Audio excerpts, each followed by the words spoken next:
Tá, então, dando sequência ao vídeo anterior, onde a gente parou exatamente, a gente definiu a sequência Fibonacci e viu sim, intuímos uma propriedade simples, né? Que os ciclos de paridade tinham comprimento 3. Tá? Ou seja, primeiro elemento par, segundo ímpar, terceiro ímpar. Aí depois par, ímpar, ímpar, par, ímpar, ímpar, assim sucessivamente.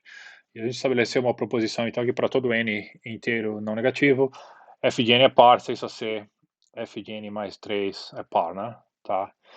Então, isso ficou para vocês pensarem. E, bom, a prova que a gente vai apresentar agora é uma prova por indução em n, tá? N, o número n indexa basicamente os elementos da sequência de Fibonacci, né? Tá? Então, deixa eu trocar a ferramenta. Então, o que a gente tem aqui, então, a prova é por indução em n, tá? Bom, se o n for igual a zero, a gente tem que o f de 0 é igual a zero e o f de 3 é 2, né? Tá? Se a gente calcula o f de 3, a gente calcula direto que é o f de 2 mais o f de 1. O f de 1 é dado, o f de 2 a gente pode calcular de novo, tá? A gente já fez isso aqui, né? Tá? Então, a gente sabe que ambos são pares e tudo bem. Tem mais um caso na base, né? Quando f é igual a 1, tá? Então, caso n é igual a 1, a gente tem que o f de 1 é 1 e o f de 4 é 3. A gente também já tinha pré-calculado isso. E ambos são ímpares. Então, logo o resultado é válido nos casos da base. Tá? A gente tem dois elementos na base dessa vez. Ok, e que mais? Bom, então, para n agora maior ou igual a 1, tá? Nós vamos mostrar que a afirmação é verdadeira para n mais 1, tá? Supondo que ela é verdadeira para n e n menos 1. Tá? Então aqui a gente está usando uma indução forte, né, digamos assim, tá? Mais de um elemento. Então a gente quer mostrar para n mais 1, supondo que ela vale para n e n menos 1. Tá? Ou seja, a gente quer mostrar que o f de n menos 1 é par, 6 só c, o f de n menos 2 é par, e o f de n é par, 6 só c, o f de n mais 3 é par. Na verdade, isso aqui é a hipótese de indução, né? Tá? Desculpa, isso aqui é a hipótese de indução. A gente quer mostrar que isso implica que o f de n mais 1 é par, 6 só c, o f de n mais 4 é par. Tá? Só uma simples substituição de valores na relação que a gente quer provar. Primeira coisa que a gente observa é um caso fundamental, um fato fundamental e elementar, tá? Óbvio, sobre paridade, né? Se a gente tiver dois valores, m e k, tá? A gente sabe que a soma deles, m mais k, é par, sei só ser quando. Bom, m e k tem que ser ambos ímpares, ou m e k tem que ser, quer dizer, tem que ser ambos ímpares, ou m e k tem que ser ambos pares, né? Tá? Se você somar dois ímpares, o resultado dá par. Se você somar dois pares, o resultado dá par. O resultado só dá ímpar se você somar um par com um ímpar, né? Tá? Então, bom, isso é o mesmo que dizer o quê? Que m mais k é par, 6 só c, m é par, 6 só c, k é par. Tá? Esse seria a proposição, né? No caso, um predicado, digamos assim, para m e k variáveis. Tá? Então, se m e k fossem valores, seria uma proposição. Então, o predicado seria esse aqui. Então, a M é par, C só C, K é par, então são ambos pares e ímpares, tá? Então, M, K mais par, C só C, isso aqui. Bom, isso aqui chama essa relação de estrela. Por quê? Porque a gente usa essa relação no passo da indução. Tá? Então, logo para K maior igual, para N maior ou igual a 1, nós temos o quê? Bom, F de N mais 1 é par, tá? Supõe isso aqui, lembra? A gente quer mostrar isso aqui, que F de N mais 1 é par, C só C, F de N mais 4 é par. Tá? E a gente está usando a indução para isso. Então, o f de n mais 1 é par, se somente C acontece o quê? Bom, o f de n mais o f de n menos 1 tem que ser par. E essa aqui é a definição de f de n mais 1, né? F de n mais 1 é igual a f de n mais f de n menos 1. De novo, um número é par, se um número é a soma de outros dois números, se esse número é par, os outros dois números tem que ser, a soma deles tem que ser par. Tá? Eles, por quê? Porque tem a igualdade, né? Então, f de n mais 1 é igual a f de n mais f de n menos 1. Então, se um lado é par, o outro lado tem que ser par. Tá? Sei só C. Legal. Bom, temos aqui dois valores. Quando é que esses dois valores são pares? Bom, isso aqui, por estrela, 6 só C, acontece o quê? O f de n é par, 6 só C, o f de n menos 1 é par. Tá? Então estamos agora no f de n, paridade do f de n, paridade do f de n menos 1. E aí a gente pode aplicar a hipótese de indução nos dois lados, né? Tá? Porque a gente tem a hipótese de indução aqui. Tá? Então isso aqui implica o quê? Isso aqui implica que é 6 só c, o f de n mais 3 é par, 6 só c, o f de n mais 2 é par. Tá? E aqui entra a hipótese de indução. E a gente usa o predicado estrela novamente. Tá? Isso 6 só c, o f de n mais 3 é par, mais o f de n mais 2 é par. Tá? Isso aqui é por estrela de novo. E bom, agora basta o quê? Quem que é f de n mais 3 mais f de n mais 2? Isso aqui, pela definição de f da série Fibonacci, é f de n mais 4. Né? Então isso aqui 6 só c, o f de n mais 4 é par. Tá? Então a gente mostrou que o f de n mais 1 é par, se somente se o f de n mais 4 é par, exatamente o que a gente queria mostrar, tá? Assumindo essa hipótese de indução e um fato extremamente óbvio sobre paridade. Então, portanto, a gente mostrou que o f de n mais 1 é par, se o f de n mais 4 é par, e isso termina a prova. Tá? Legal. Uma relação extremamente simples, né? Tá? O legal dessa demonstração, que eu incluí ela aqui, é porque ela é uma demonstração que envolve os termos da série Fibonacci, então envolve exatamente a definição, mas a gente não fica simplesmente fazendo conta, né? Tá? A gente está usando a paridade e é uma demonstração que a gente está mostrando uma equivalência, 6 só C, para todos os possíveis inteiros, né? Dividindo em classe. Tá? Então é um exemplo bem legal. Bom, vamos fazer um outro envolvendo Fibonacci, esse aqui já mais numérico. Tá? Só para aproveitar a definição de Fibonacci que a gente teve, Fibonacci ainda vai aparecer mais nesse curso, tem mais relações sobre os números de Fibonacci do que a gente consegue cobrir num curso, num quadrimestre inteiro, tá? Por incrível que pareça. Então vamos ver mais essa agora e mais algumas no futuro. Então, bom, para todo n maior ou igual a 1 inteiro, tá? A gente tem que o f de n menos 1, que multiplicando o f de n mais 1 menos o f de n ao quadrado é igual a menos 1 elevado a n. Tá? Então isso aqui está dizendo que, olha, a gente pegar o f de n aqui seria o elemento do meio, né?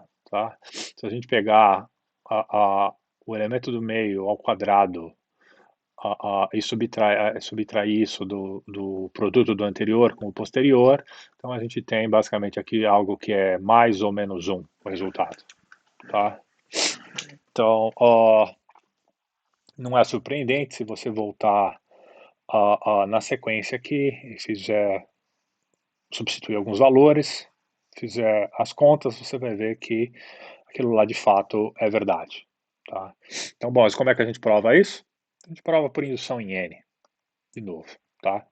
Então, bom, nesse caso aqui vale para todo n maior ou igual a 1, né? A gente só tem um caso de base. Tá? Então, quando n é igual a 1, nós temos o quê? A gente sabe que o f de 0 é 0, o f de 1 é 1 e o f de 2 é 1. Já pré-calculamos. E, claramente, o produto f de n menos 1 com f de n mais 1 menos o quadrado de f de n, isso é igual a 0 vezes 1 menos 1 ao quadrado, que é igual a exatamente menos 1, que é menos 1 elevado a 1, né? Que é a mesma coisa que o menos 1 elevado a n. Tá? Então, no caso n igual a 1, a relação vale, prova base. Tá? Então agora a gente considera o caso que n é maior ou igual a 2. E a gente supõe que o resultado é válido para inteiros positivos menores que n. Tá? Então a gente vai usar a hipótese de indução. Observa que nesse caso, do jeito que eu escrevi aqui, eu usei uma hipótese de indução forte. Mas você vai ver que nesse caso só n menos 1 é suficiente. Tá? Então podia ser uma indução fraca. Tá? Então não teria necessidade, eu só resolvi escrever um pouco menos ali. Tá? Mas dá para fazer isso? Tá, se você estiver escrevendo alguma coisa formal, tudo bem, você deixa a sua demonstração o mais justa possível. Tá? Aqui eu simplesmente queria aproveitar essa deixa para dar esse exemplo que, bom, obviamente se funciona para o caso fraco, vai funcionar para uma hipótese um pouco mais forte. Tá? Bom, então, quanto vale de novo o f de n menos 1 vezes o f de n mais 1 menos o f de n ao quadrado nesse caso? Bom, de novo, a prova é por indução. A gente está supondo que vale para inteiros positivos menores do que n, o que vale para n menos 1. Tá? Então, a gente tem que reescrever o quê? Esse n mais 1 aqui Esse é um termo que está muito à frente, né? Tá? Para o f de n-1, a gente sabe que esse resultado vale. Agora, para o f de n, por hipótese de indução. Agora, para o f de n e para o f de n mais 1, não, eles estão na frente, a gente não sabe nada ainda a respeito desses elementos. Mas tudo bem, porque a gente pode substituir os dois. Tá? A gente tem uma definição recursiva desses elementos. Então, eu vou fazer passo a passo. Então, isso aqui é igual ao f de n menos 1, que multiplica quem? O f de n mais o f de n menos 1, menos o f de n ao quadrado. Então, primeiro passo, me livrei do f de n mais 1. Bom, agora eu tenho dois f de n's aqui. De novo, eu posso substituí-los da mesma forma. Então, no próximo passo, substituindo o f de n por f de n menos 1 mais f de n menos 2, exatamente isso que a gente ganha. Toda a expressão fica f de n menos 1, que multiplica duas vezes f de n menos 1 mais f de n menos 2 menos f de n menos 1 mais f de n menos 2 ao quadrado. Tá? E agora, bom, executando o produto e o quadrado aqui, vai dar exatamente duas vezes f de n menos 1 ao quadrado, mais f de n menos 1 vezes f de n menos 2, menos f de n menos 1 ao quadrado, menos duas vezes f de n menos 1, f de n menos 2, menos f de n menos 2 ao quadrado. Isso aqui é pura algebriquinha, né? Tá? De sei lá que série, sétima série, sexta série, sei lá. Oitava série, não sei mais. Quando se vê isso aqui. Bom,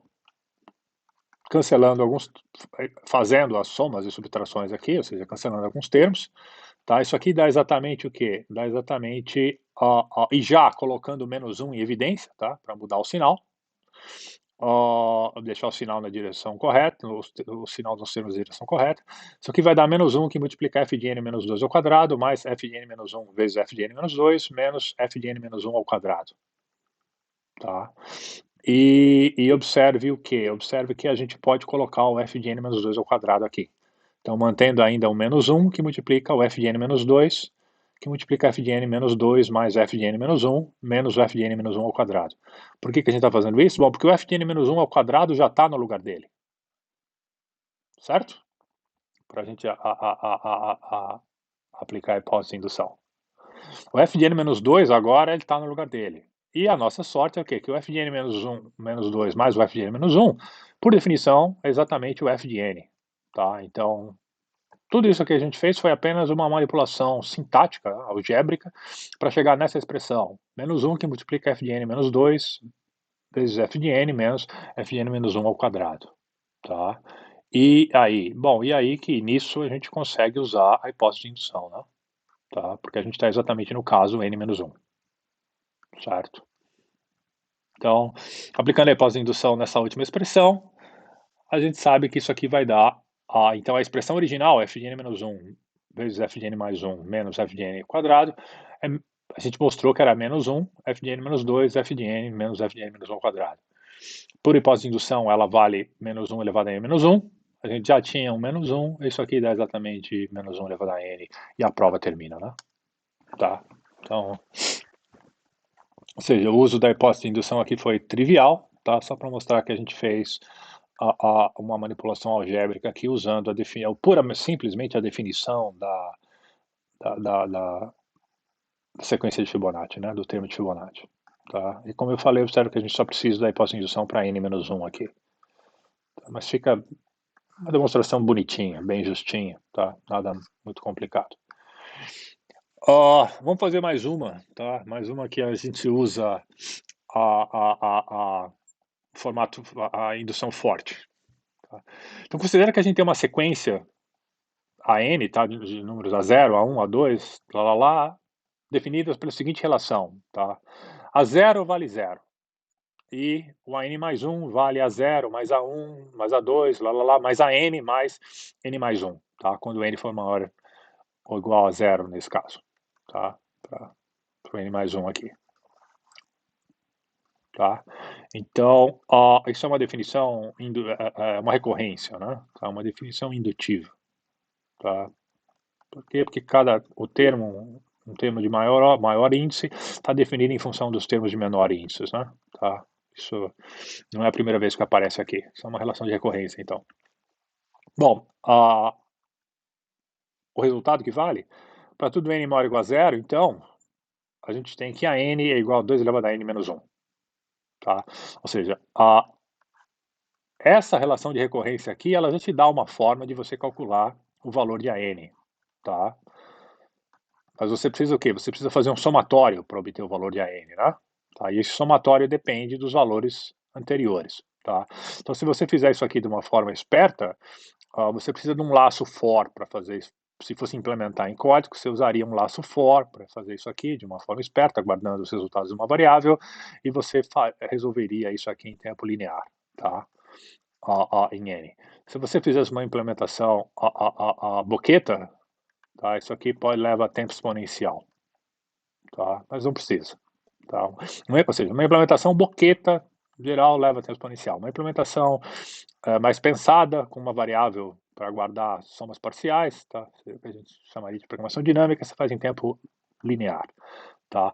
A relação a gente vai fornecer uma fórmula fechada. Fórmula fechada, ou seja, ela para o AN, ela não utiliza somatórios ou produtórios, tá? Aqui só utiliza direto uma exponencial.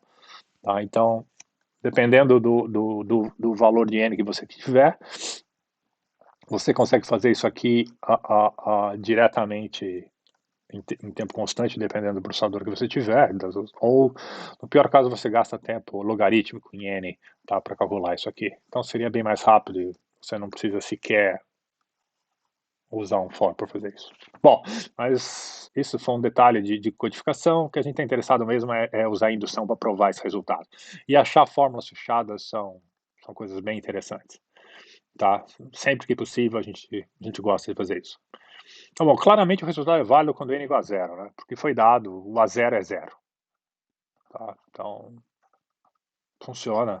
Aliás, aqui, peraí, deixa eu ver o que eu escrevi aqui. Quando n é igual a zero, tá. Para todo n igual a zero, tá. O AN e o A0 é zero, exatamente. Tá certo aqui. Tudo vale. Zero é igual a zero. Tá.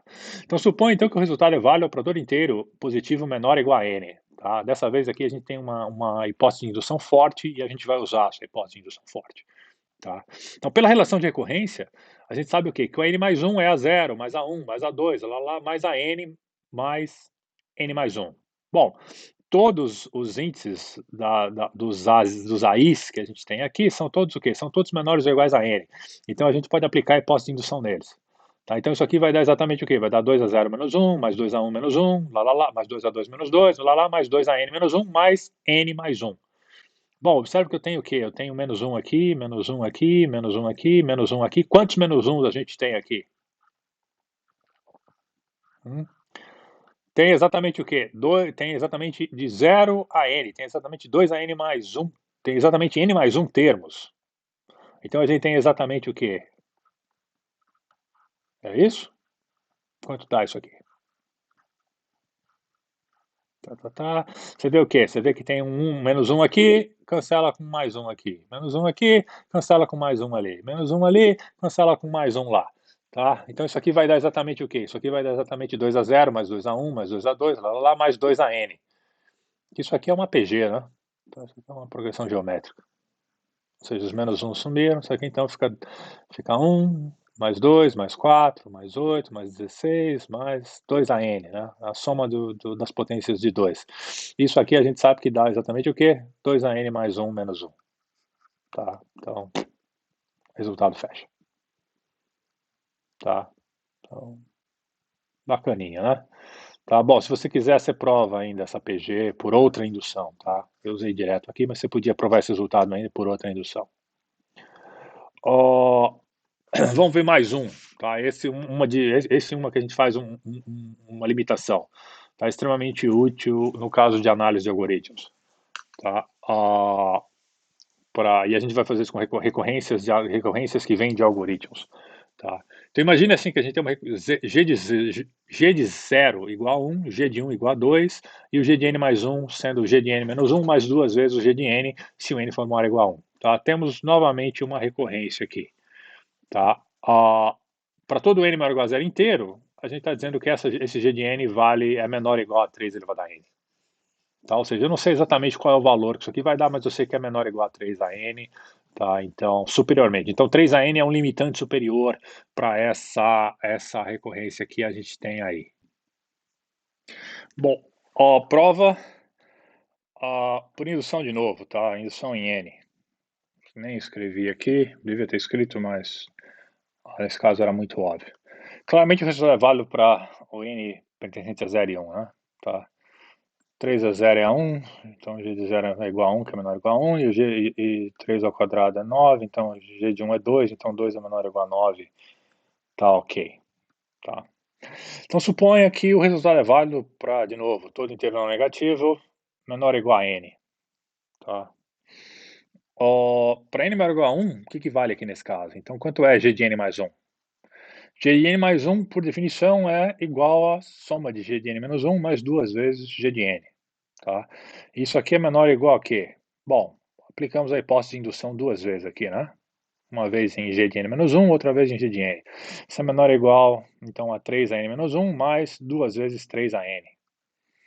Bom, 2 vezes 3 a n, tira um 3 aqui, vai dar 6. Tá? Então a gente tem 6, 3 a n menos 1, mais 3 a n menos 1. Então isso aqui é exatamente 7 vezes 3 a n menos 1. E, bom, 7. 7 é menor do que 9, né? Tá? E 9 é 3 ao quadrado. Então isso aqui é estritamente menor que 3 a n mais 1. E acabou. Tá? Então o resultado fecha. Tá? Observa que, bom, a gente está um pouco, à medida que o n cresce, esse limitante vai ficando cada vez mais distante, né, do valor de g de n, mas observa que, olha, ele não é um limitante muito ruim, né, tá? Claro, o valor vai crescendo, mas a gente vê que ele não é um limitante muito ruim. Então, tá, vale a pena isso que tá aqui. Não é... Ok. Bom,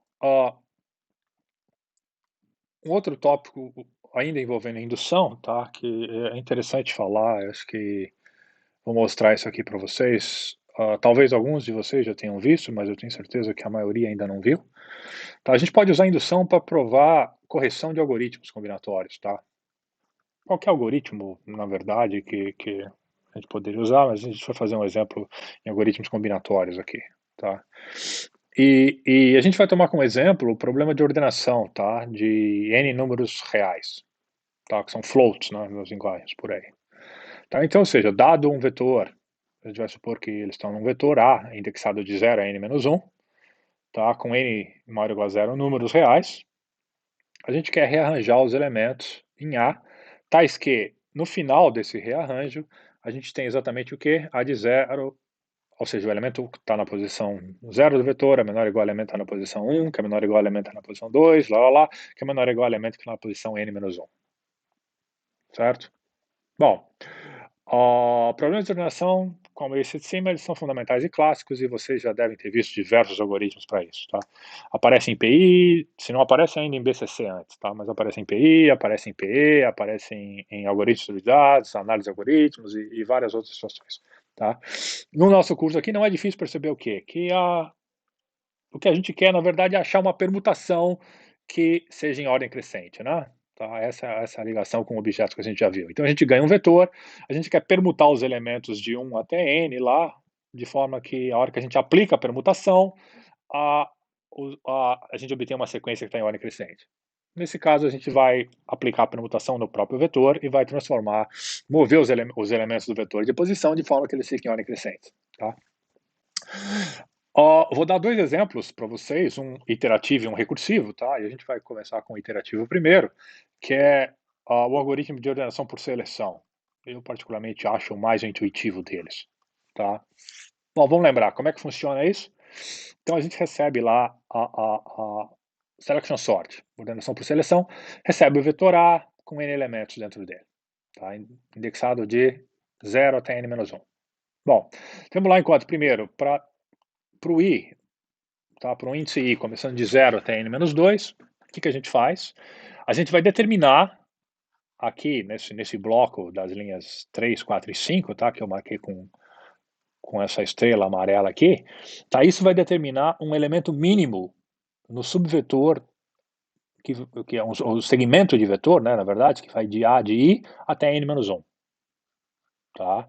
E uma vez que a gente determinou esse mínimo, o que que a gente vai fazer? A gente vai trocar esse mínimo vai estar armazenado na posição K, e a gente vai trocar o elemento da posição I com o elemento da posição K, tá? Aí se eles forem iguais, não interessa, vai trocar do mesmo jeito, nesse caso. Aí se o I for igual ao K, vai trocar do mesmo jeito. A gente poderia ter colocado um if aqui, mas, olha, muitas vezes não vale a pena pagar por esse if.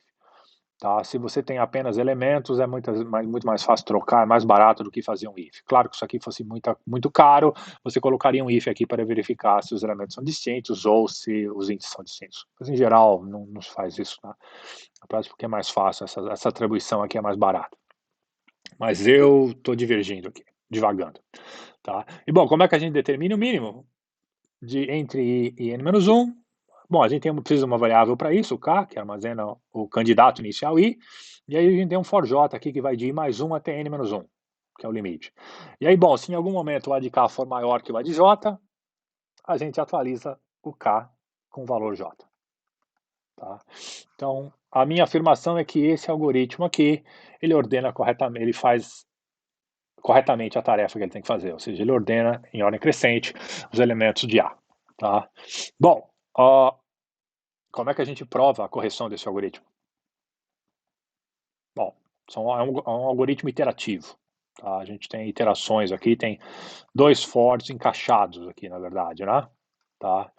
Então, para cada laço for que a gente tem aqui, a gente tem que analisar quais são as invariantes que valem nesses laços fors aqui.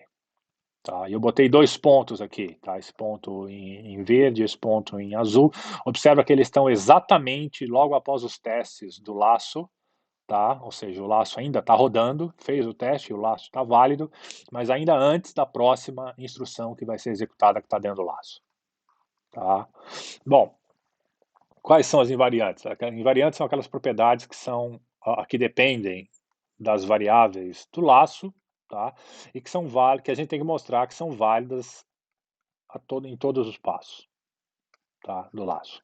Ou seja, que elas não variam, elas são tá por isso invariantes, tá? Bom, quais são as invariantes? Nesse caso a gente tem 4, tá? A gente mostra o quê? Que no laço I aqui, a gente tem que o segmento do vetor A, que vai de 0 até I-1, ele é menor ou igual o segmento do vetor A, que vai de I até N-1. O que significa isso? Significa que todo elemento que está nesse segmento aqui à esquerda é menor ou igual ao elemento, os elementos do segmento que estão à direita. A gente está chamando isso de A. Outra invariante é que o pedaço inicial do vetor, ou seja, o segmento, os elementos que estão de 0 até I-1, ele está em ordem crescente. Tá? Então, o que esse laço aqui, I, está fazendo, é que ele está mantendo essas duas invariantes. Tá? Todo mundo que está no lado esquerdo do vetor, digamos assim, é menor ou igual a todo mundo que está no lado direito, ou seja, a gente fez uma separação, e, além disso, os elementos que estão na parte esquerda estão em ordem crescente. Tá? Eu não sei nada além dos que estão na parte direita, além que eles são maiores ou iguais do que estão na parte esquerda. Mas eu sei que os da parte esquerda estão em ordem crescente. Tá? Isso é a invariante B. Bom, se eu provar que isso aqui é uma invariante, por que basicamente são essas invariantes verdes que garantem a correção do algoritmo, né? Por quê? Bom, porque o I vai andar até n-2, tá? E aí quando o laço terminar, tá? Digamos assim, a gente vai estar fora do laço, o I vai valer n-1. Tá? Então, a gente vai ter exatamente que o vetor vai estar totalmente ordenado. Tá? Vai chegar. Então, o vetor vai crescendo ordenadamente, posição por posição por posição, e vai ficar ordenado completamente. Tá? Isso, obviamente, para obter isso, ele usa o que? A gente está usando o segundo laço aqui, tá? Que é o laço que vai determinar um mínimo entre I e n-1. Tá? Então, as invariantes que a gente tem aqui são o quê? Que o A de K, lembra? K é uma variável que a gente está usando para guardar o índice de um candidato a mínimo. Então a gente tem que o A de K vai ser menor ou igual ao A de I até o A de J menos 1. Ou seja, os elementos que estão à esquerda a, da posição J. Tá? O A de K vai ser o mínimo ali. E a gente também vai saber que a gente também tem que a parte esquerda do vetor global lá, de o A de 0 até I menos 1, é menor ou igual a K. Tá? A gente chama isso de D. O D é a implicação, o D é uma implicação direta de B. Tá? Então, ou de A. Tá? Acho que cai nos dois. Tá? Na verdade ele decorre de A. Tá? Então, porque vai ser menor ou igual, então o D a gente não precisa mostrar, porque ele desde que a gente mostre o A, o D decorre diretamente daquilo ali. Tá? Então, a gente pode simplesmente anotar esse fato e provar C primeiro. Tá? Porque, bom, de novo, a gente tem dois laços, eles estão encaixados, então são dois conjuntos de invariantes, e, portanto, a gente precisa de duas induções. Tá? Mas, nesse caso, a gente pode separar as induções e cuidar primeiro da prova de C, tá? Da invariante C, e a validade de D decorre automaticamente da validade de A. Tá? Ela está acontecendo aqui dentro, tá? Mas observe que ela não está nem envolvendo a variável J, né? Tá? Então isso aqui é uma consequência direta, tá? do item dos invariantes em I. Tá? Ok. Como é que a gente faz isso então? Vamos provar C primeiro. A C a gente prova por indução em J. Tá? E aí pega lá qualquer I, de 0 até N menos 2. Tá?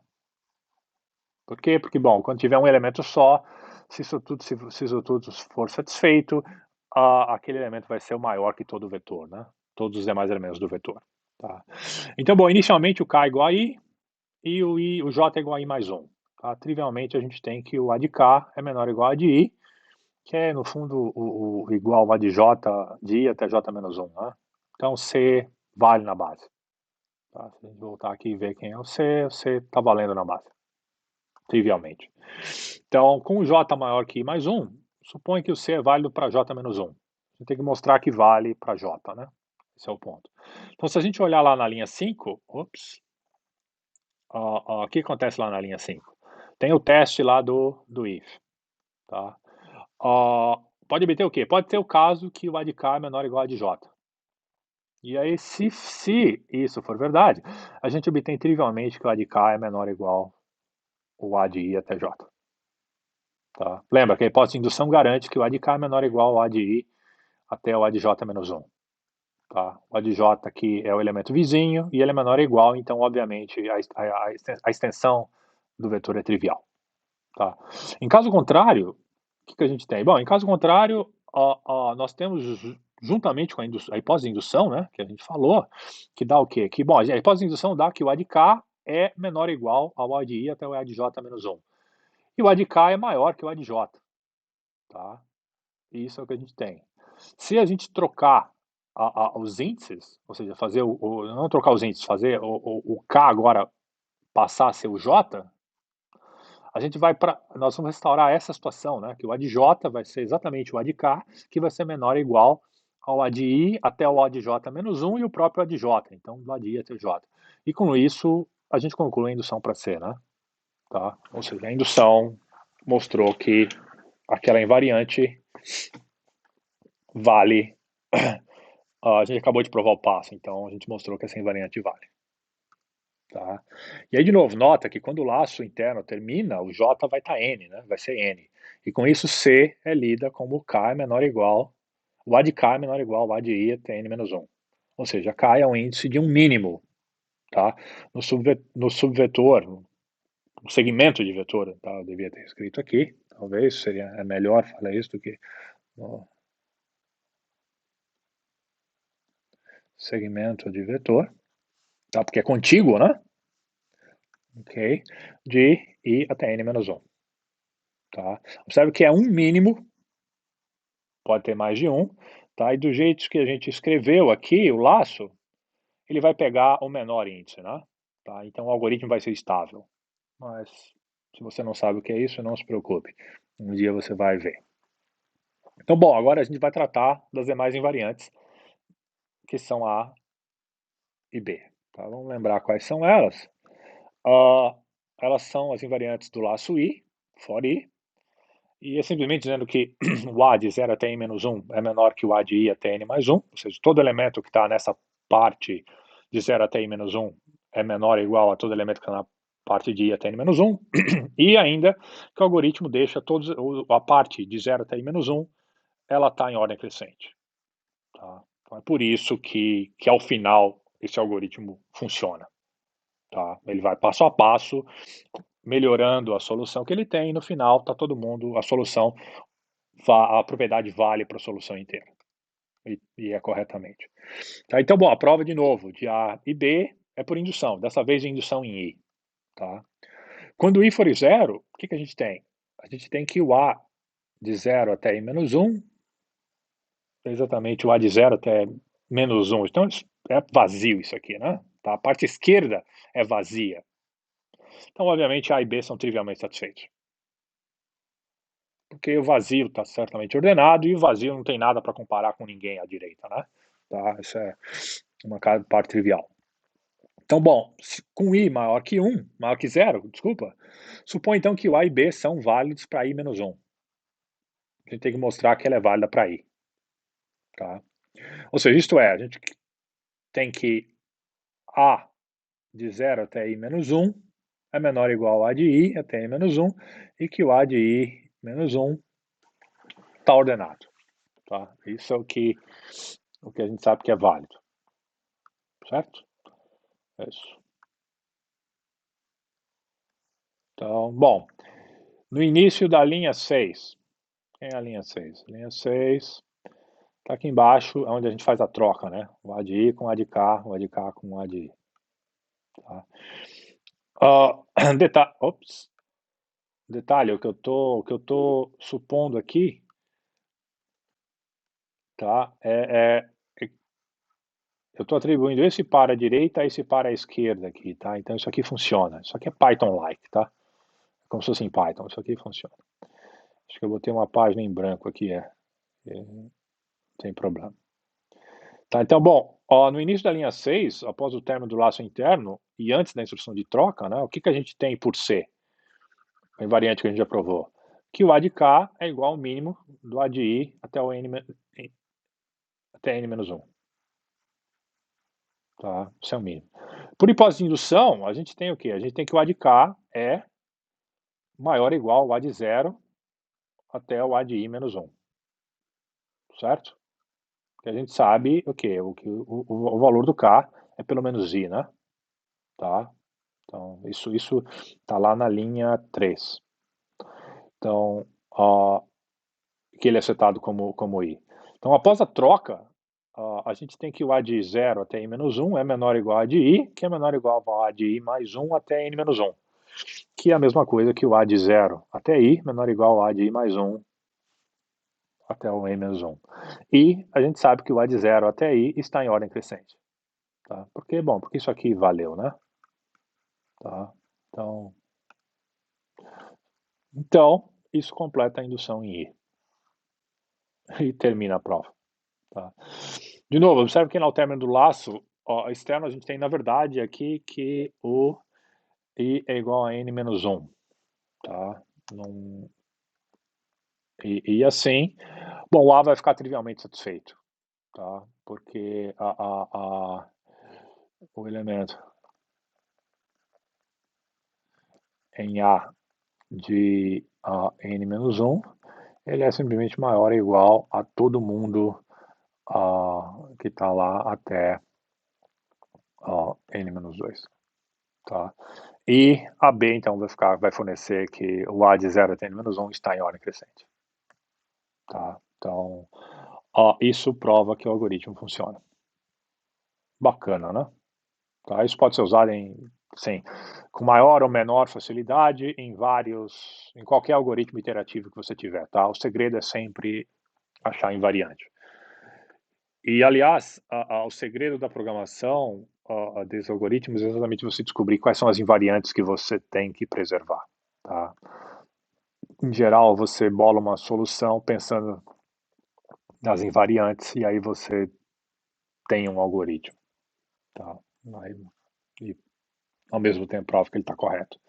Tá? Essa é a forma correta de programar, digamos assim. A gente também pode usar indução para correção de algoritmos recursivos, tá? Por exemplo, lembra o Quicksort? O Quicksort era um algoritmo recursivo, tá? Que na versão mais simples recebe um segmento de vetor, ou seja, um vetor que vai de P até R-1, né? Contíguo, tá? E rearranja de forma que ao final esse pedaço esteja ordenado. Tá? Eu botei um pseudocódigo aqui para o Quicksort. Então, Quicksort A, P e R. Tá? Se o P for menor que o R-1, lembra, o R-1 de P até R-1. Se o P for igual ao R-1, significa o quê? O vetor tem um elemento só, não tem o que fazer. Se o P for maior, também não tem o que fazer, o vetor está vazio. Esse pedaço está vazio, tá? Se não, tem o que fazer. Então chama lá o quê? Chama uma função chamada partition, tá? Que vai separar os elementos do vetor. De que forma? Ele vai reordenar os elementos, ele vai rearranjar alguns elementos do vetor, tá? Tais que ao final o segmento que vai de P até Q-1, os elementos são de P até Q-1, são menores ou iguais a um elemento que está na posição Q, e que esse elemento é menor ou igual aos elementos que estão na posição Q mais 1 até R-1. Tá? E ele vai devolver essa posição Q aqui. Tá? Então, essa função particiona, ela vai determinar a posição correta desse elemento A de Q aqui, tá? Que é o pivô, chamado como pivô. E vai botar os menores ou iguais à esquerda. Aqui, na verdade, tem uma coisa aqui que a gente não pode ter.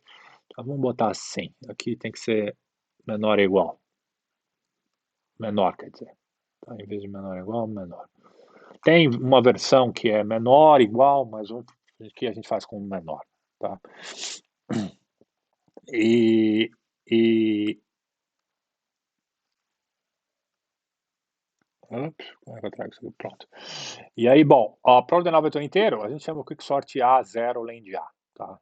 Bom, depois que a gente tem esse partition Q, a gente recorre à esquerda, ou seja, na parte esquerda, de P até Q-1, e na parte direita, de Q mais 1 até R-1, tá? Isso uma vez, desde que você tem o partition, o quicksort resolve isso aqui, tá? Ok, como é que a coisa funciona? Bom, a gente vai supor a correção da função partition, tá? Que ela faz o que que ela satisfaz aquela invariante mencionada lá, tá? Escreve a função e prova, um bom exercício, simples e bom, tá? A correção para o quicksort APR é feita por indução em R-P, tá? A verdade funciona assim. Bom, se o R-P estiver aqui entre 0 e 1, tá? Então, bom, essa parte A de P até R-1 está vazio ou tem um único elemento. Então, claramente, o vetor está ordenado em ambos os casos e a base vale.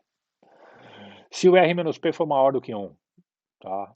Então, supõe que o quicksort corretamente ordena qualquer subvetor com menos de R-P elementos. Então, a chamada para partition determina o quê? Ela determina um Q que está entre P e R, tá? Estritamente menor que R, tal que o A de Q está na posição correta, tá? Quando aquele segmento todo está ordenado, ou seja, ela já vai colocar o elemento na posição correta. Por hipótese de indução, as chamadas das quicksort que a gente faz na linha 4 e 5, eles ordenam as partes P até Q-1 e de Q mais 1 até R-1, respectivamente. Tá? Então, com a invariante da partition, então, o que a gente obtém?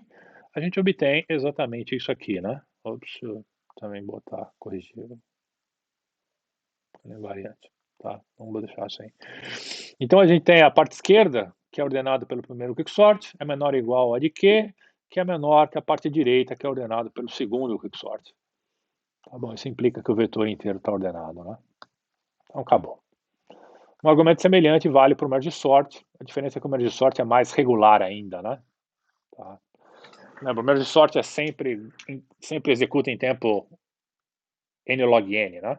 Tá? O quicksort, às vezes, ele pode, na média, ele executa em tempo n log n. No pior caso, ele pode estourar. Por que isso? Bom, você deve se lembrar que a execução do quicksort é descrita por uma árvore, né?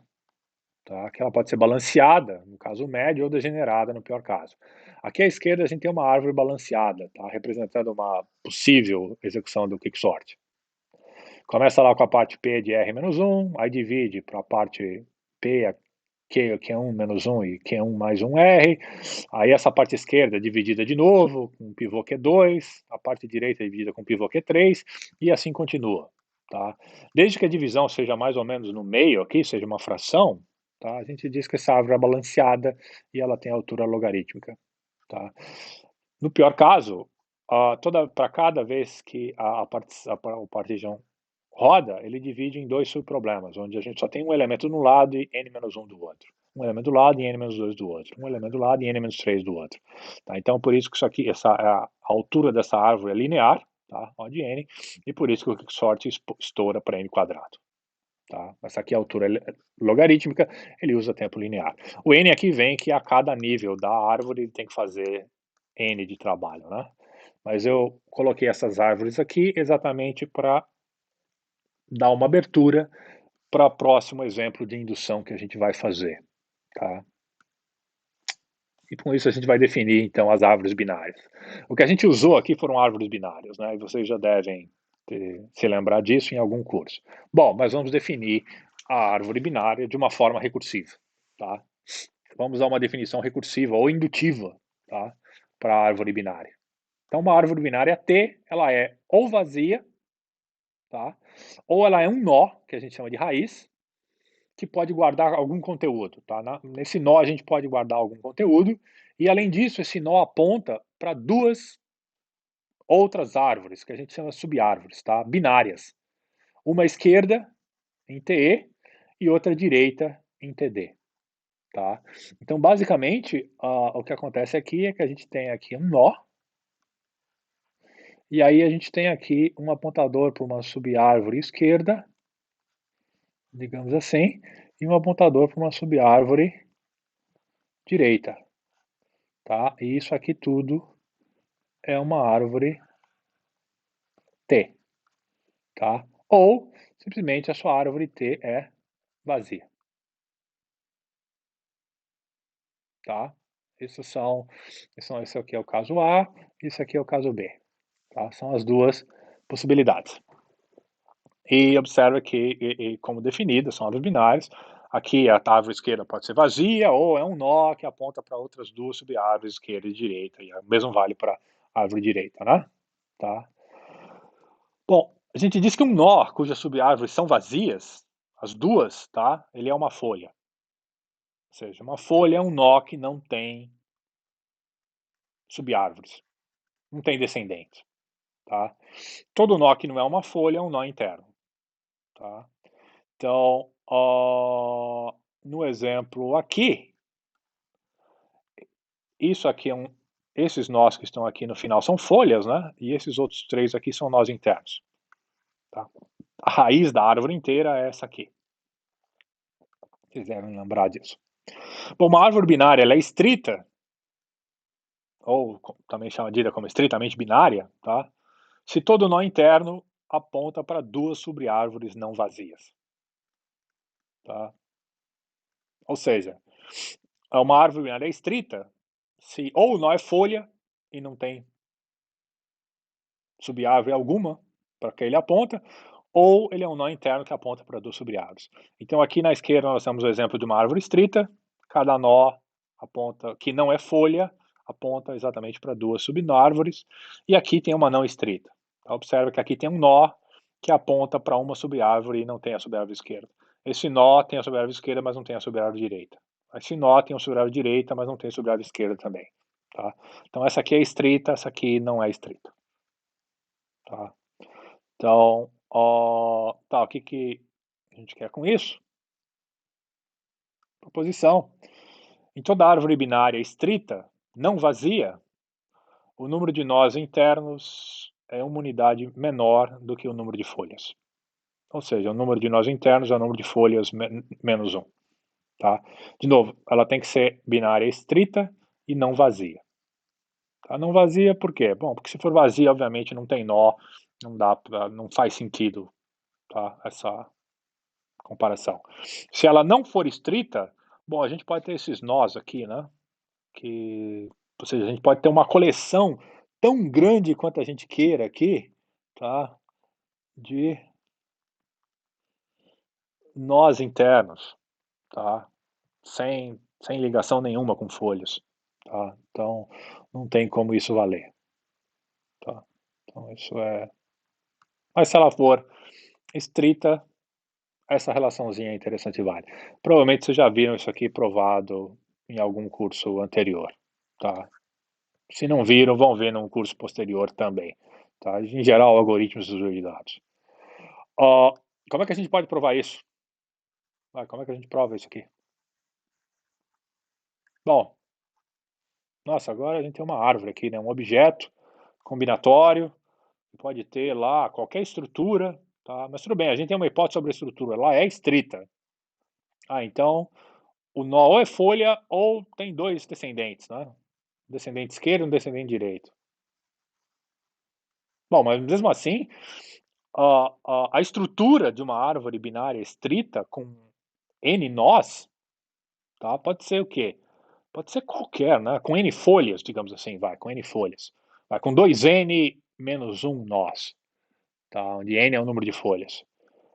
Existem várias subárvores binárias estritas diferentes, né? Tá? Como é que a gente prova um negócio desse? Bom, tem algo gritando aqui, né? A definição que a gente tem de uma árvore binária aqui é recursiva, né? Tá? O que está gritando para ser usada? Indução, né? Tá? A definição recursiva da árvore sugere indução. Então vamos lá. Prova. Você já tem uma árvore binária estrita. Se T tem somente um nó, de novo, ela estrita e não vazia, né? Nem botei aqui porque já estava na hipótese, vai, e não vazia. Tá? Porque senão, se for vazia, não faz sentido. Tá. Caso T tenha somente um nó, tá? Esse nó, que é a raiz, né? Também é uma folha. Por quê? Porque T não tem nós internos. A árvore T só tem um nó. Então significa que ele não tem sobre a árvore esquerda e não tem sobre a árvore direita. Elas são vazias. Então essa raiz é folha. E então não tem nó interno. O resultado é trivialmente satisfeito. Tá aqui a base sendo trivialmente verdadeira. Então considera agora que T tem mais de um nó. E supõe que o resultado é válido para... Aqui vem a hipótese de indução, hein? Toda árvore binária estrita, não vazia, com menos nós do que T. Tá? Essa é a hipótese de indução, e observa que é uma hipótese de indução forte. Pergunta: dá para usar uma hipótese de indução fraca aqui? Tic-tac, tic-tac, tic-tac. Vai pensando. Não, né? Por quê? Bom, porque a gente não tem tanto controle assim a respeito da árvore. Tá? Observa que a árvore, quando a gente tem aqui um nó raiz, a gente tem uma subárvore esquerda e uma subárvore direita. Tá? A gente sabe certamente o quê? Que a subárvore esquerda vai ter menos nós que a árvore inteira. A subárvore direita vai ter menos nós do que a árvore inteira. Tá? Mas a gente não sabe exatamente quantos. Então, a gente precisa de uma indução forte exatamente para poder aplicar a hipótese de indução na subárvore esquerda e na subárvore direita. Tá? Na pior das hipóteses, a gente vai estar tirando um nó só, que é a raiz. Tá? Mas, em geral, isso não é o caso. Isso é um caso particular, não dá para se apoiar nele. Tá? Então, a hipótese de indução forte tem que ser que toda árvore binária estrita não vazia, com menos nós do que T, o resultado é válido. Tá? Então, o que a gente ganha com isso? Então, pega lá TE e TD, as subárvores esquerdas e direitas, respectivamente, apontada por T. Bom, o que a gente sabe? A gente sabe que elas existem. Por quê? Porque a árvore T é estritamente binária. E T tem mais de um nó. Tá? Então, T tem mais de um nó, significa que tem uma subárvore esquerda ou uma subárvore direita. Mas como ela é estritamente binária, tá? A raiz não é folha, então as duas árvores têm que estar lá. Tá? Então a gente tem que a árvore esquerda, a subárvore esquerda, ela é não vazia e a subárvore direita ela não vazia. De novo, por T é binária estrita e a raiz de T não é folha. Tá? Além disso, a gente sabe que a subárvore esquerda e a subárvore direita, elas são binárias estritas, tá? Também. Além de ser não vazias, elas são binárias estritas. Por quê? Porque em caso contrário, T não seria, né? Tá? Se você tem uma subárvore esquerda que não é estrita, a árvore, e ela faz parte da árvore T, a árvore T já não seria a binária estrita para começo de conversa. Tá? Então isso implica o quê? Isso implica que eu posso aplicar a hipótese de indução na subárvore esquerda e na subárvore direita. Tá? Elas satisfazem os requerimentos da hipótese de indução. Ou seja, elas têm que ser não vazias e têm que ser binárias estritas. E elas são. Tá? Isso era algo, basicamente, que a gente ganhava de graça, fazendo indução sobre os inteiros. Tá? Em indução estrutural, muitas vezes sai de graça, que nem saiu aqui. Só que a gente tem que tomar um pouco de cuidado. Tá? A gente tem que mostrar que os objetos nos quais a gente vai aplicar a hipótese de indução, que eles satisfazem a hipótese de indução. Tá? Por que, que isso não era o caso nos inteiros? Bom, porque os inteiros, como eu falei para vocês, a relação de ordem era total. Tá? Era uma ordem linear simples. Tá? Isso valia automaticamente. Tá? Os requerimentos da hipótese de indução eram satisfeitos automaticamente. Quando a gente está em situações estruturais com ordem parcial, isso não é necessariamente verdade. Tá? A gente tem que tomar um pouco mais de cuidado. Mas nesse exemplo aqui, a gente também ganhou de graça. Bom, aplicando a hipótese de indução, o que, que a gente tem?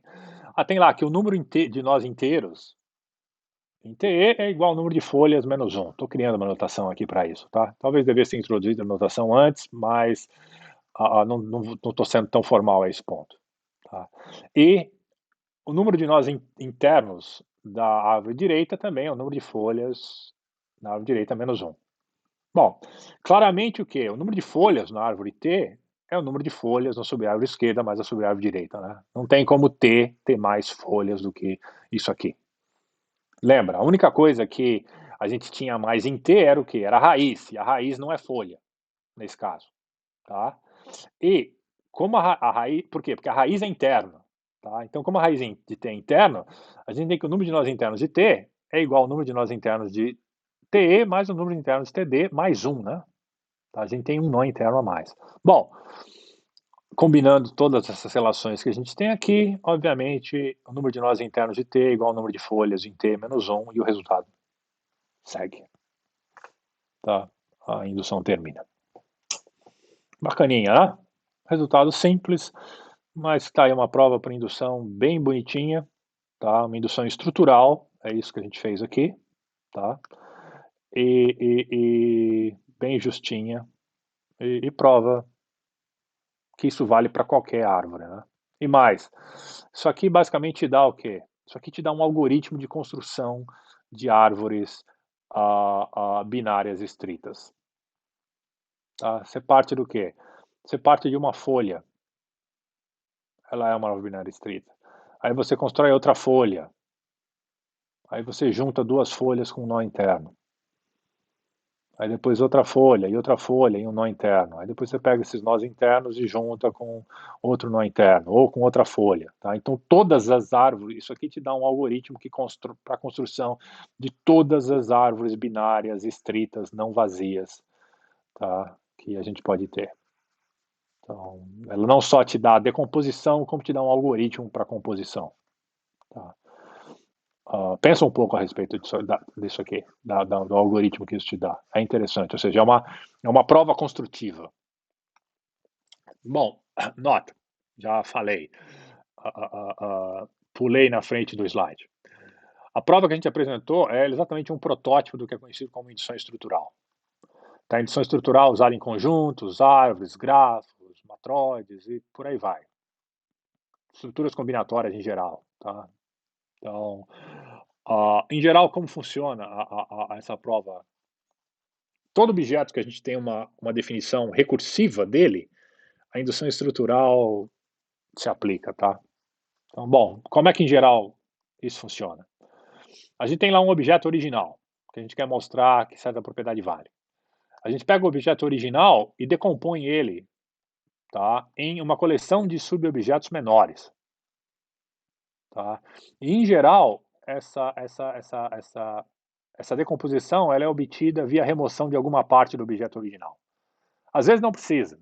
Tá? Aqui, tipo aqui na prova anterior da árvore binária estrita, Não precisei, a gente não precisou remover nada. Mas no fundo, se você voltar e ler a prova de novo, tá, você vai perceber o quê? Que tudo se passa como se a gente estivesse removendo a raiz, tá. Remove a raiz e obtém a subárvore esquerda e direita, tá. Eu não escrevi dessa forma, porque não precisava, mas é a mesma coisa, tá, é o que está acontecendo ali. Então, via remoção, isso aqui eu já falei, de alguma parte do objeto original. Depois, a gente tem que fazer o quê? A gente tem que mostrar que esses subobjetos menores, que eles satisfazem os requerimentos da hipótese de indução, tá? A gente, claro, provou lá a base, trivial, vai pro cria uma hipótese de indução correta, forte o suficiente, tá? Aí vem isso, decompõe o objeto, aí tem que mostrar que esses subobjetos satisfazem a hipótese de indução, tá? A hipótese de indução pode ser fraca ou forte, mas em geral é a forte que a gente usa, tá? É a mais usual. Satisfazendo, a gente aplica a hipótese de indução em cada um desses subobjetos, tá? E aí a gente combina esses resultados da aplicação da hipótese de indução em cada um deles, nessas partes, mais o que foi removido do original, tá? Ou seja, a gente observa como que esses subobjetos se colam, tá, com aquilo que a gente removeu para formar o objeto original, tá? E aí a gente conclui que, em geral com um pouquinho de continha, tá? Continha simples, em geral, muitas vezes, que o resultado é válido para ele, tá? O objeto original. Claro que, assim, vocês já devem estar percebendo isso, que a grande parte do trabalho da indução, em geral, está em fazer a hipótese de indução correta, tá? De novo, a base, em geral, é trivial. Existem casos que a base não é trivial, que a base é a parte mais difícil da indução. Por isso que a gente não vai ver casos desses nesse são muito interessantes, mas a gente não vai ver isso nesse curso, tá? Então, em geral, para a gente aqui a base é trivial. A gente tem é que construir uma hipótese de indução correta, forte o suficiente para mostrar aquilo que a gente quer. Feito isso, o passo em geral a gente tem que mostrar que pode aplicar a hipótese de indução e como que os objetos se encaixam, mas essa parte em geral ela não é muito difícil. Se você achou a hipótese de indução correta, isso funciona, tá?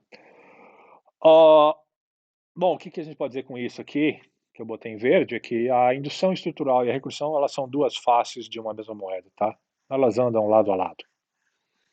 Então você pode pensar em indução estrutural, a recursão como a implementação reversa da indução estrutural e a indução estrutural como a implementação direta de uma recursão, tá? É, tanto faz. O importante aqui, tá? Isso é importante, eu vou deixar mencionado, tá? Que a gente não pega um objeto, tais que a gente tem estrutura e sai adicionando coisas nele no lugar que a gente deseja, tá? Estou falando isso porque é muito comum, tá? Alunos fazerem esse tipo de cometerem esse engano, tá? Quando estão começando a estudar indução, por quê? Porque é isso que a gente faz em indução sobre os inteiros, né? A gente pode fazer isso mesmo, tá? A gente vai somando mais um, né? E somar mais um é adicionar coisa. E no lugar que a gente deseja, bom, não tem muito lugar, porque aquilo é uma estrutura linear bem ordenada, então, obviamente é o próximo, tá? Em indução estrutural isso não funciona, tá? Porque os objetos, eles podem nem ser comparáveis, tá? Isso é isso é a questão, tá? Alguma coisa estava tentando se atualizar aqui, eu nem sei o que era. Ah, então tá, em outras palavras aqui, a gente não vai de n para n mais um, tá? Ou seja, vou mostrar que vale, então eu pego n mais um. Mas sim, a gente tem um objeto de tamanho n, a gente quebra ele em objetos menores, tá?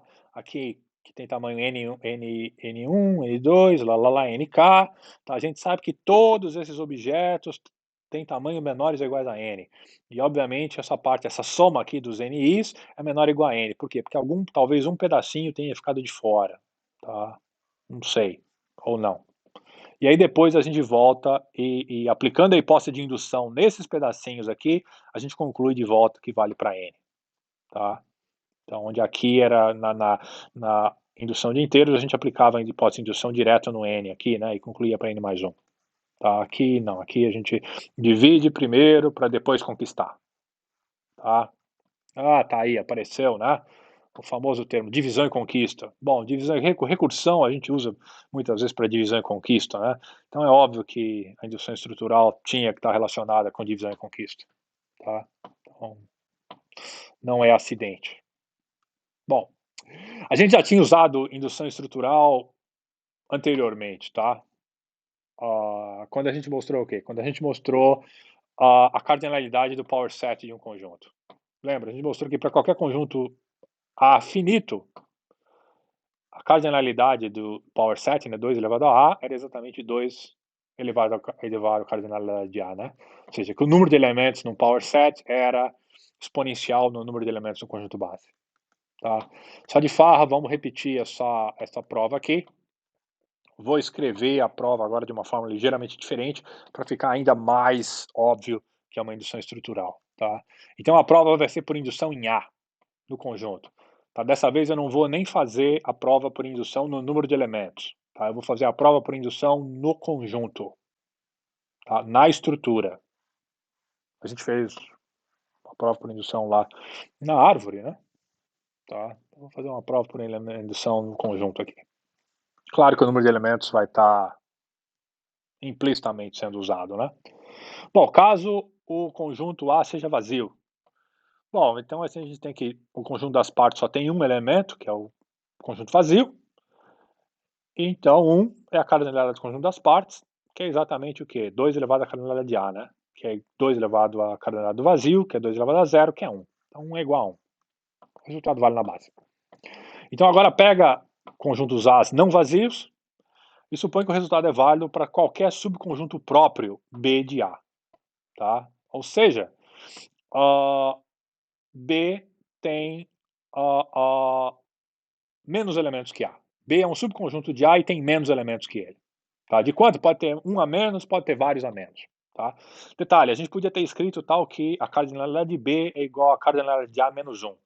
Mas isso não é necessário. Tá? A gente não precisa disso aqui. Isso aqui seria uma hipótese de indução fraca usando a cardinalidade explicitamente, tá? De A e B.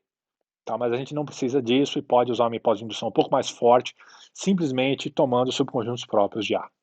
Bom, seja x pertencente a A, x é um elemento de A. Por que a gente sabe que esse x existe aqui?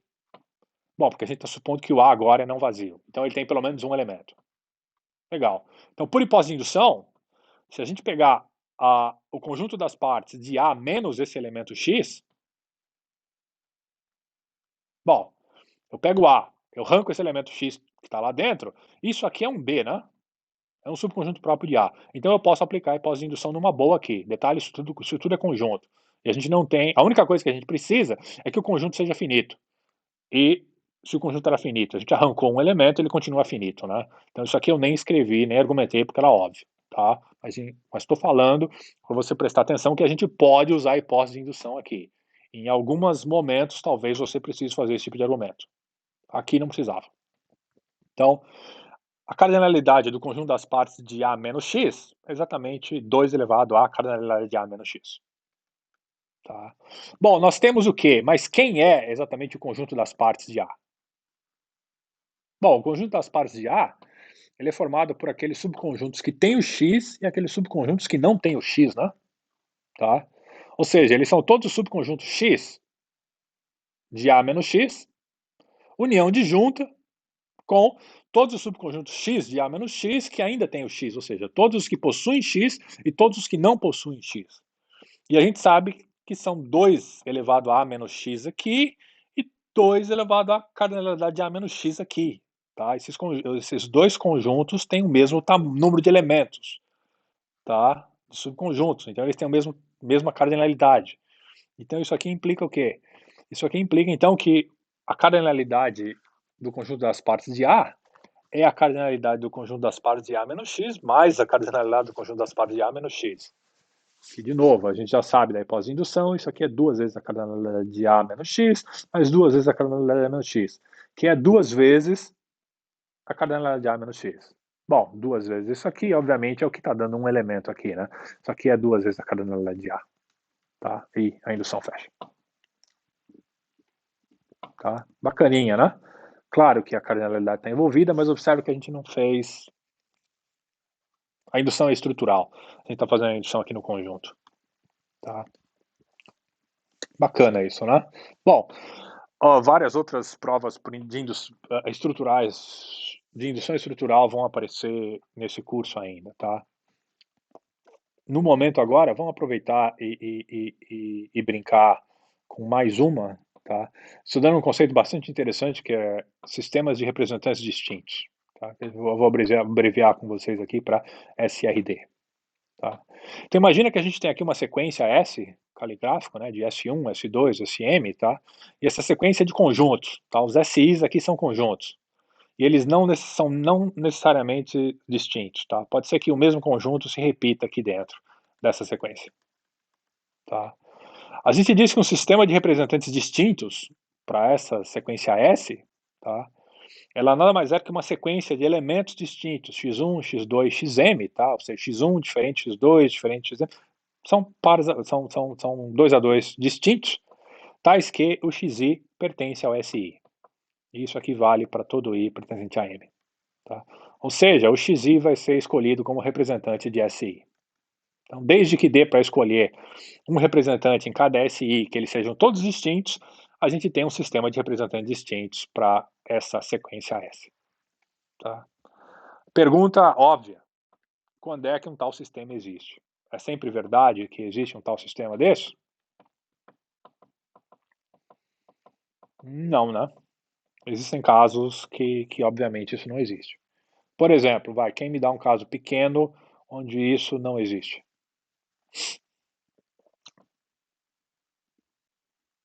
Se eu tiver aqui uma sequência, o S1 é igual ao S2, que é igual a um elemento Azinho só. Dá para ter um sistema de representantes distintos aqui? Obviamente não funciona, né? Agora, se a gente tiver aqui o S1 é igual, por exemplo, ao Azinho, ou até mesmo o S1 é igual ao Azinho, e o S2 é igual a Bzinho, bom, esse caso é trivial, né? Obviamente funciona. Mas funciona ainda se a gente tiver aqui o S1 é igual ao S2, que é igual a Azinho Bzinho, né? Os casos também funcionam. Tá? Percebeu alguma coisa aí?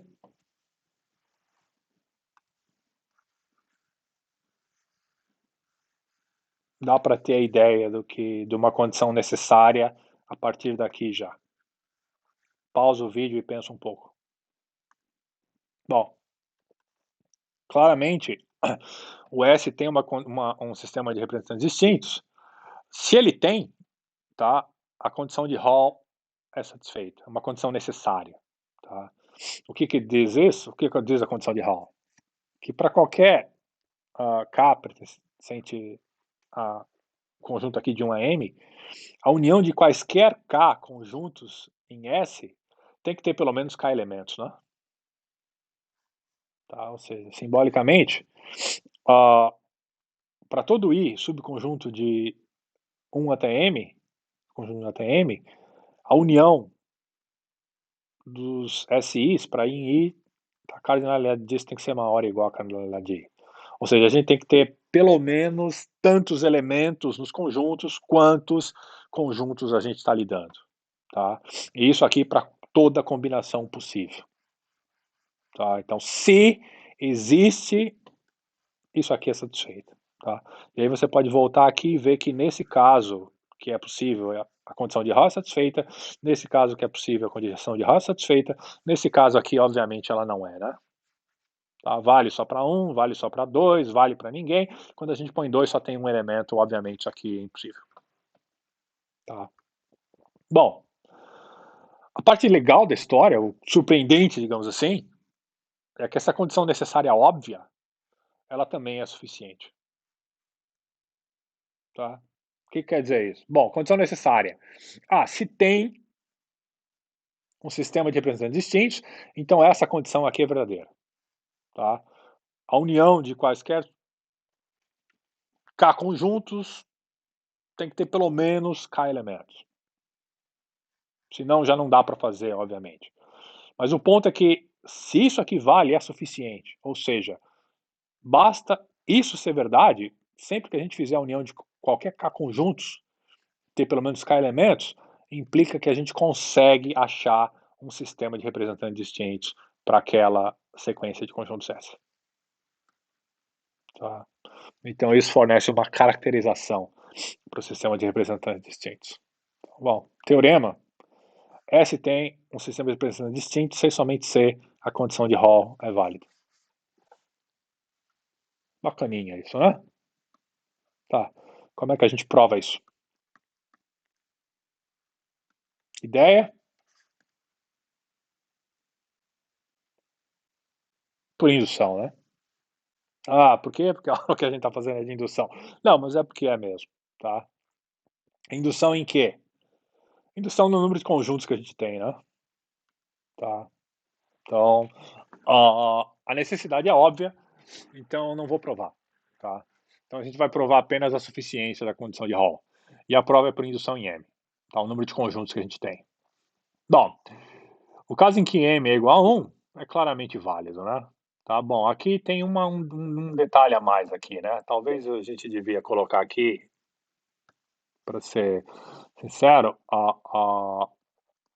tá? SI diferente de vazio, né? Vai, tem que ter pelo menos elemento em um conjunto, né? Senão isso aqui seria trivialmente um desqualificador, né? Tá?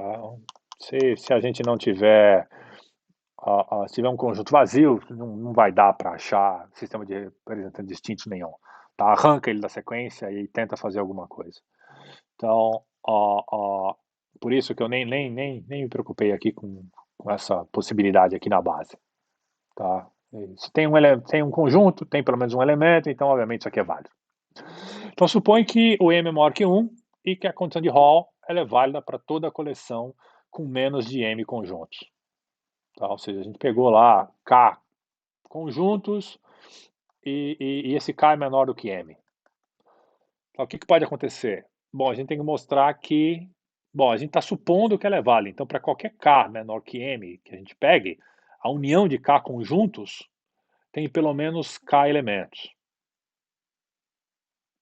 Certo? Como é que a gente mostra que consegue um sistema de representantes distintos nesse caso? Bom, nessa situação, digamos assim, tem dois casos para analisar. Que casos são esses? Bom, tem o caso que é justo e o caso que tem folga. Tá? Vamos fazer o caso que tem folga primeiro, porque ele é um pouquinho mais fácil. Tá? O que significa ter folga? Para qualquer K que a gente pegue entre 1 até M menos 1, a união de K desses conjuntos, ela tem mais de K elementos. Ou seja, está sobrando elemento lá. Lembra, a condição de Hall diz que tem que ter pelo menos K. Ao menos K, tá? Nesse caso está sobrando. Tem mais de K elementos. Não, então, nesse caso é fácil, né? Escolha um conjunto SI qualquer, lá, desta coleção. E escolhe um elemento XI nesse SI, tá? Para ser o representante dele. Olhando única e exclusivamente para SI, tá? Bom, esse XI não pode ser usado em lugar mais nenhum. Então remove XI dos demais conjuntos que a gente tem. Puf, ele já foi escolhido para o SI. Bom, o que vai sobrar? Vai sobrar que a união de quaisquer L, tá, dos M menos 1 conjuntos restantes, tá? Lembra, o L é também menor ou igual a M menos 1, né? Ela possui o quê? Ela possui ao menos S elementos. O S não, aqui é L, desculpa.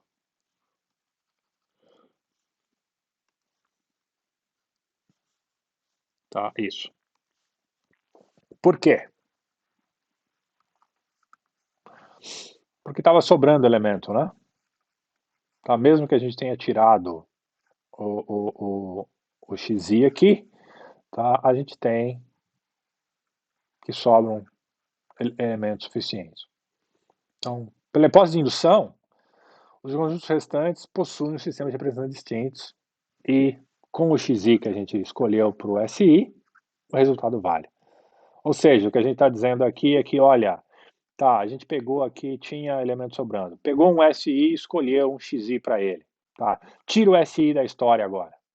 Pau. Ok. Então pega agora dos M-1 conjuntos que a gente tem na coleção, tá? Ah,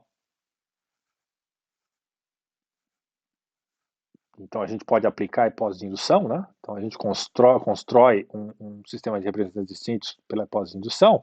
A gente só tem que ver que, olha, que esses quaisquer subconjuntos desses que a gente pegou, eles vão ter pelo menos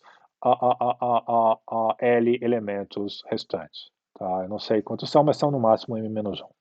Por quê? Porque eu só tirei um elemento de cada conjunto e para todos eles tinham mais de K. Então, isso funciona considerando o SI novamente na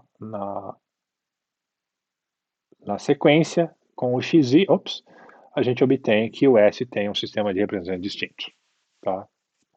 Segundo caso é mais interessante, que a gente mostra que para alguma união de K, para alguma união para K conjuntos, e o K de 1 até M-1, essa união vai possuir exatamente K elementos.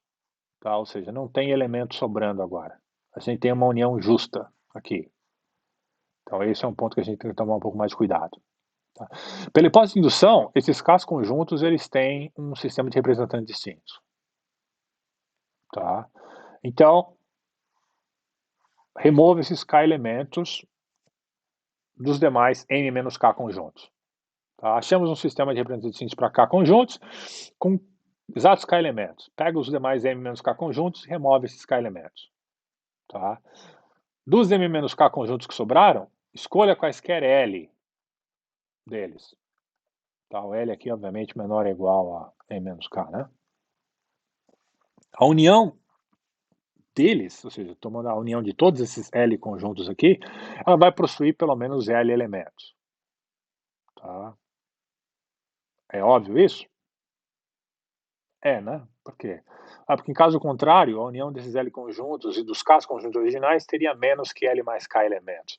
E isso isso seria uma contradição à condição de Hall. Tá? Então isso é verdadeiro. Então, bom, logo, os M-K conjuntos restantes, eles também possuem um sistema de representantes distintos, tá? Por hipótese de indução.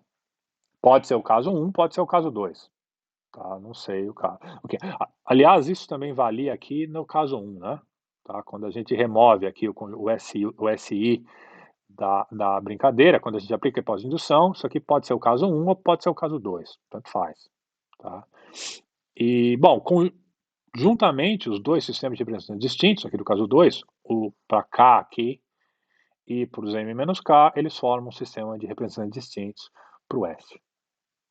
Tá? E isso também é uma prova construtiva. Tá? É uma prova algorítmica. A questão é que não é um algoritmo eficiente. No seguinte sentido, não é um algoritmo polinomial. Tá? E o que a gente fala aqui agora? Bom, observa o quê? A condição de Hall ela fornece uma caracterização para o problema de determinar um sistema de representantes distintos, dada uma sequência de conjuntos. Ou seja, a condição de Hall ela é simultaneamente necessária e suficiente. Tá? Isso é o que a gente chama de uma caracterização. No entanto, ela não é o que a gente chama de uma boa caracterização, no seguinte sentido de que ela não fornece uma caracterização que a gente pode testar em tempo polinomial. Tempo polinomial no número de elementos, no número de conjuntos, vai também no número de elementos que a gente tem dos conjuntos. Tá? No caso geral, a gente vai ter o quê? A gente tem que existem 2 elevado a m subconjuntos de 1. Isso aqui a gente sabe, existem 2 elevado a m subconjuntos do conjunto de 1 até m, e no caso geral a gente vai ter que testar todos eles, tá? Em Hall. E testar, ou seja, vai ter que testar a condição de Hall para cada um deles no pior caso. Tá? Então, isso aqui dá um algoritmo exponencial no pior caso.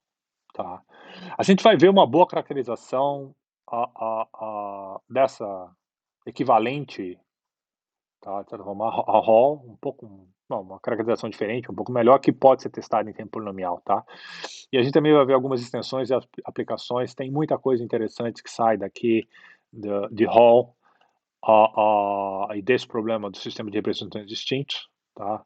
Mas aqui, essa introdução que eu fiz com vocês agora, eu simplesmente queria mostrar como que a gente prova ele por indução, tá? E é isso. Perguntas, ah, anotem direitinho, pensem direitinho nessas demonstrações que a gente fez, tá? E as perguntas vocês anotem para a sessão de atendimento de dúvida, tá? Na segunda. Então é isso aí. Abraços a todos e até lá.